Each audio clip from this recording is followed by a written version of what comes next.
Hello sa inyong lahat! Narito na naman si Mami Essie para mag-share na naman sa inyo ng isang masarap na recipe.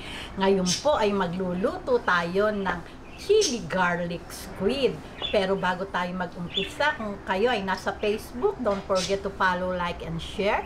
At kung nasa YouTube naman po, wag lang kalimutang mag-subscribe at pindutin ang bell button para lagi kayong updated sa ating mga bagong video.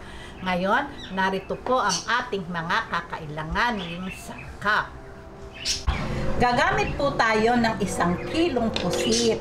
Ito pong pusit ay nilinis ko na po na mabuti, saka po yung loob, may tinatanggal po dyan na plastic na mahaba at ginilit-gilitan ko po. Yun naman pong ulo, ayan, tinanggal po natin yung ngipin.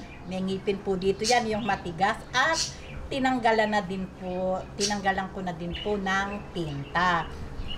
Ayan, gagamit po tayo ng sibuyas. Ito po ay 4 na pirasong sibuyas. Mas masarap po kasi mas madaming sibuyas. Lalo na po ang garlic. Ito po ay 2 puso ng garlic. Hiniwa natin na pino. Sili. 5 pieces po na sili to. At 1 siling mahabang panigang. Nasa inyo po iyon. Kung gusto nyo ng maanghang, go ang hangan nyo. Pero kung hindi naman, nasa panlasa nyo po yun. Ito po yung dahon ng sibuyas.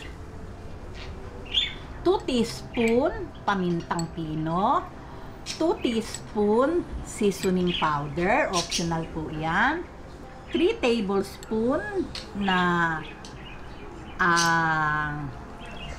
tomato paste. 2 tablespoon na sugar, nasa inyo din pong panlasa. Ang tamis at ang alat, nasa panlasa nyo po. At 4 tablespoon na oyster sauce. Ngayon, umpisahan na po, ang umpisa po nito ay ang pagpapakulo ng pusit. Nagpapainit na po ako ng tubig para po itatambog natin to, pero 1 minute lang po natin to na pakukuluan sa tubig. Okay?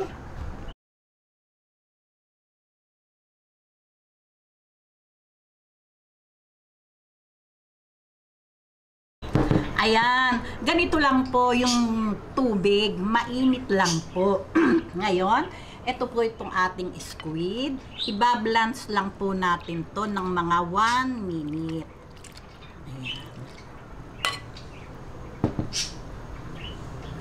Ayan. Ayan.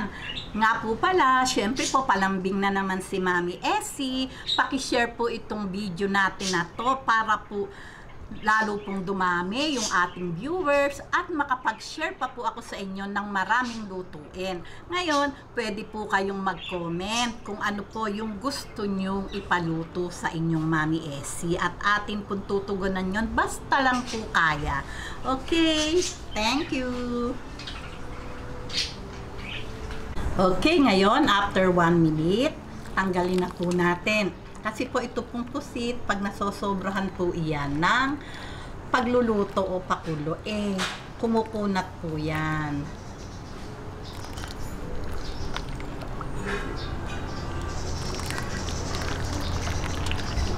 Okay, ngayon, umpisahan na po natin yung paggigisa. Ayan.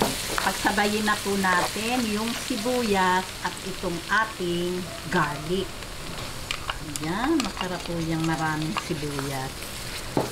Hintayin lang po natin mag light brown at maluto yung sibuyas. Talagang umamoy yung kanilang aroma. Ayan, pagka po ganitong light brown na at lutong-luto na din po yung ating sibuyas, lagay po natin ang tomato paste. Ayan. Itong ating oyster sauce.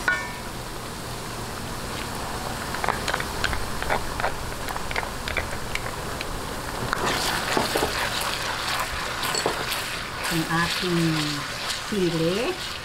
Ayan. Itong ating paminta at seasoning powder. pong sugar. Nasa panlasa niyo po yung tamis. Hindi na po ako maglalagay ng asin. Kasi baka po maalat na.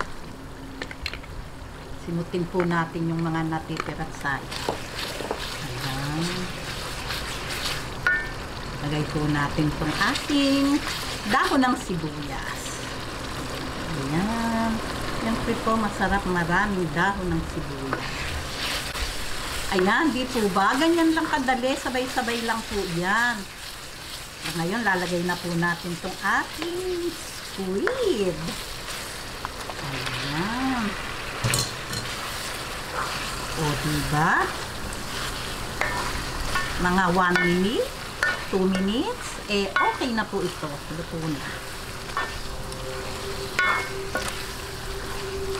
Ayan. Yung pong pagbablance kanina, mahalaga po yun kasi pag po binlance natin at pinatulo pa po natin, hindi na po ito magtutubig pag ating niluto o ginisa sa ating sauce. O, diba? O, hindi na yan nagtubig. Ngayon, titikman po natin. Kung kulang sa tamis, pwedeng magdagdag. Kung medyo mataba, pwedeng mag-asin. Nasa inyo po yun. Ayan, after 2 minutes, ganyan lang po kadali ang pagluluto ng chili garlic squid. O di po ba, napakadali lang. Sabay-sabay lang po. Patayin ko na po itong ating apoy at ready na po ito para sa ating pananghalian. Wow! Talagang mapapa-extra rice kayo. Okay? Okay, ating na pong sandukin. Ayan.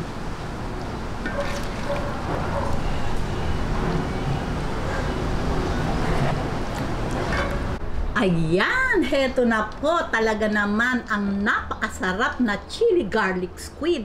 Wag po puro adobo. Pwede po nating hanapan ng mas aangat na luto. Eto po, kagaya nito. O, di po ba? Talaga pong maiibigan ng ating pamilya.